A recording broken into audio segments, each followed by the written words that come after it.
Good afternoon, everyone. Galinda here from Emotion Meditation and Yoga, coming to you from the Red Bean Bag. I hope you're all enjoying this beautiful Friday and getting ready for the weekend. My question to you this afternoon is, do you have a sensitive child? So have a little think about that. Are there common meltdowns that happen quite frequently?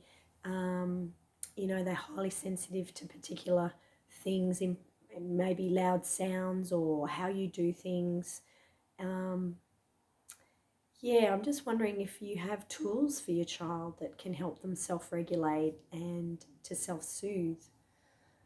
So I'd like to share a little insight with you all what happened to us last night at home. The fire alarm went off at 2 a.m. this morning, and my daughter's particularly sensitive to loud sounds, always has been. Harleys that drive past, fire engines, doesn't like the hand dryers that are in a public toilet, has always been really sensitive to the rubbish truck going past. So of course any fire alarms, and especially at school when they do, I know it's ridiculous, but they do them, evacuation drills. So it really just jars her. So at 2 o'clock this morning, I had a koala bear clinging to me, and I needed to obviously get her back to sleep quickly and myself back to sleep without making a big drama of it. But she was shaking and she was really, really distressed. She sleeps with me, so she didn't, have far to go, and we just held and whatnot. But I wanted to just share with you what I did with her in that moment. So one thing we've always practiced is, that lying skin to skin breathing together. So it's something that my chiropractor suggested a long time ago. So quite often we'll sync our breathing together. So instinctually I put my arms around her and we just started to breathe in together. And the next thing that I started to do was a technique from a beautiful friend of mine who's also a chiropractor, a network analysis chiropractor, Kobe Thompson, who's doing sensory enrichment program. So she's the only person in Queensland trained in this at the moment. So something that we quite often do as a calming tool is to smell something and to stroke. So the sensation of smelling and touching is very calming to the body. So although I do keep some essential oils beside my bed, I didn't actually reach for that because I didn't really want to wake up myself too much. So we were breathing together, and then I started to, I call it clawing. So I was clawing her back, breathing together and clawing her back. And it was still going, and she was like, "Mummy, mummy, mum." I'm like, "Okay, I understand that you're scared, honey. I'm a little bit scared too. And it's okay to feel scared. That alarm is loud." So I'm kind of meeting her where she's at. I didn't want to disregard her feelings. It was valid. Always want to just support her and, making her, be seen. So, and to be heard. So she was frightened, and it, jarred me as well. So trying to soothe us both at the same time. So I just said a few little words. I didn't want to have this big, massive conversation in the middle of the night. So after I sort of met her, and it was like, yeah, it is a bit scary, isn't it? Gee, I hope they turn it off soon. And then I went on to asking her where she felt scared in her body. So I said, "Can you tell me where in your body is," and she pointed straight to her heart. So she said, I said, "Is your heart feeling a bit afraid?" And she just nodded, and I just kept stroking. We were breathing, and we were, just loosely having a little conversation. So I just said to her, "Do you feel okay to stay with that feeling of being scared?" I said, "Look, I'm here with you. I'm supporting you. Let's feel scared. It's a scary sound." So, and she was like, "Yep." She just nodded. So once I said, "How's the scared feeling? Like, where is it in the heart?" I said, "What does it look like?" And she goes, "It's red." She goes, "It's big and red." So I said, "All right, let's just stay with that big and red feeling in the body." And we stayed with it. I said, how's it now?" She goes, it's getting a bit smaller. It's getting a bit smaller. So before we knew it, she was, regulating herself. She was breathing. And then the last little thing that we did is, staying with the sensation is all you need to do with it, and it usually disappears on its own.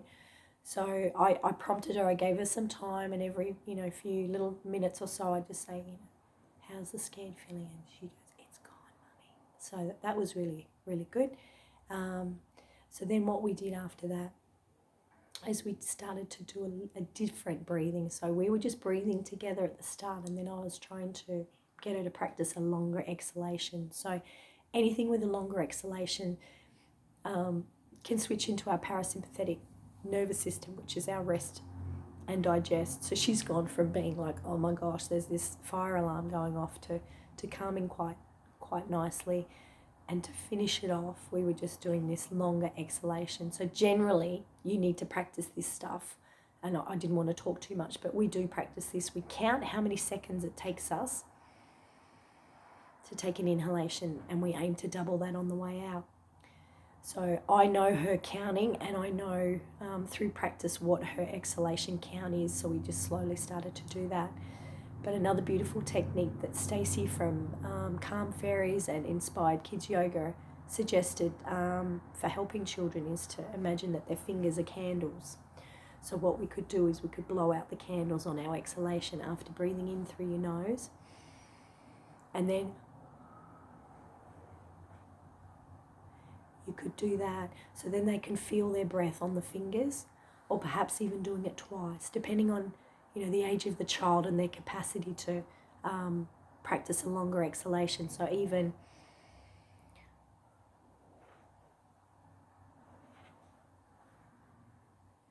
or maybe even both fingers.